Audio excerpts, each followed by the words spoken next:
This is the 2025 Brewtubers Online Brewers Club Malt Experiment, Amber Ale. Thanks to our sponsors.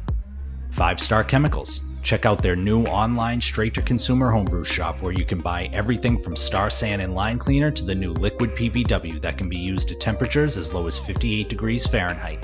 Check out their online store at 5starchemicals.com/home-brewing. Beer and Wine Hobby Homebrew Supply Store. A local homebrew shop in Danvers, Massachusetts. Order any malt they offer in any quantity you want, and if you order before 11 a.m., they'll package your items and ship out the very same day. Visit the store at www.beer-wine.com. Let's get tasting. Cheers and welcome to Irondale Brewing. It's time for beer number 5 in the 2025 Brewtubers Amber Ale Malt Experiment. And today we've got one from Adam from Hatty Brews. And his Brewtubers Experiment Amber Ale uses a malt I have at least heard of, but I've never used. And it is Brews' Mild Malt Ashburne with an E on the end. I'll put the name on the screen. And he used it for 5.9%. He was kind enough to put the percentage on his label, which is handy. 5.9% of the malt bill. Now this malt is, from what I read, just a slightly darker version of their pale ale malt. I think it comes in at about 3.6 Lovibond or something like that. And he used it as 5.6%. It also has a higher dextrin content than the pale ale malt does. So a little bit sweeter, a little bit toastier from what I read, and it should give it a little bit of more residual malty mouthfeel. And also it should darken the color up a little bit. Let me see if I can get a good shot of his label. Awesome label from Hatty Brews. Some other specs on the, sorry, my fermentation chamber's beeping. Some other specs on the bottle. It came in at 5.7% ABV. Again, I'll put the base recipe up on the screen. All that stuff is standard across all the beers. And this was bottled back in July, it looks like. All right, so we should be good to give this a shot using the Skagway Brewing Company bottle opener night. That is a great brewery in Skagway, Alaska, if you ever get a chance to go. So fun. Okay, get this open. Nice hiss. That's a good sign. Sorry, this bottle opener's not great. Put that off to the side. All right, let's get this thing poured. Good carbonation going. All right, nice. I gotta say, I haven't said this yet, and I don't want to waste too much time on it, but given what these beers go through to go from brewed to packaged to going to a hub to getting all sent back out and the time involved and everything, everybody's packaging game is very much on point because all these beers have so far anyway, and I'm sure I have no expectation that it won't be consistently this way throughout the rest of them. They come and then they sit for a while. This is again 3-4 months after, I guess 3 months after it was bottled, and it's been shipped across the country twice essentially. And all of them come out tasting fresh and great, no off flavors, no oxidation, all that stuff. So I think it's a testament to the hard work all the brewers put into this to make sure that they arrive in as best a shape as they can, given the kind of abuse they take through the process of getting this contest going. So anyway, as I was talking, my bad. The head did dissipate a little bit. Try to get a close up of the color. That is a fantastic color. Really like it. A little bit lighter than the last one, but it is a nice copper amber color. Really like that. A little orange. I think they said on the Brews website this was their malt of the month at one point. It's kind of like employee of the month for a small company. They only have so many malts, so I'm sure this malt of the month thing rotates between them all. But they said they added it to a barley wine, if I remember right, a Chupacabra barley wine, and it was a nice orange color. Can definitely see that. Again, lighter than some of the others, but it is definitely in the amber range, and that carbonation is great. Hopefully that'll get focused. You can see the bubbles coming up.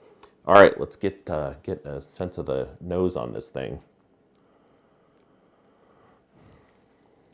Swirl out a little bit if I can. Yeah, nice and malty. yeah, very malt forward, a little bit toasty sweet on the nose, which is very pleasant. Smells like a great beer. So I'll try to wipe off the condensation here. And let's give this thing a taste.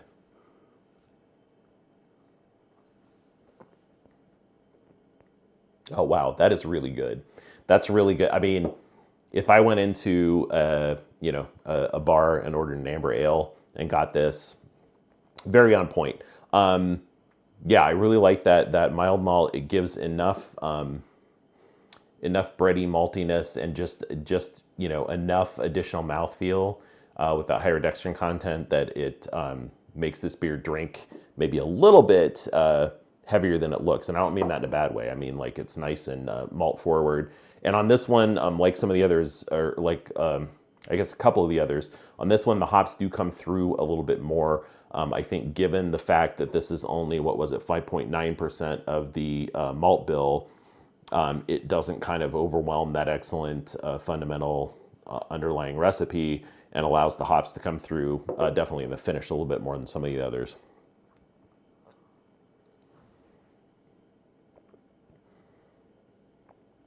Yeah, I really enjoy that. There's a little bit of sweetness in the finish too, probably just from that Ashburne Mild Malt. But yeah, that's really nice. I had not, I at least come across that malt, must have seen it in a recipe or something, because it wasn't totally foreign like Griffin malt was. But yeah, that's a really nice addition to an amber.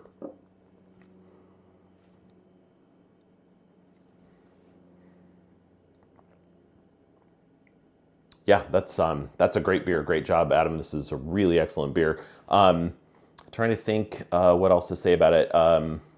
I love the mouthfeel of it. Is nice and smooth. It's maybe a little bit fuller than some of the others, which is kind of nice. But it's still smooth and doesn't feel, like it's too much for an amber.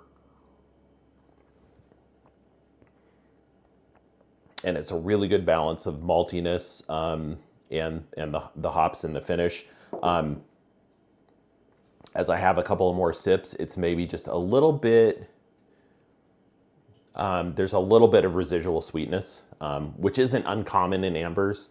Like I said, my kind of favorite amber, the Mac and Jacks, is maybe a little bit of an outlier for ambers, because it leans more towards the roasty, so that's probably just personal preference on my part.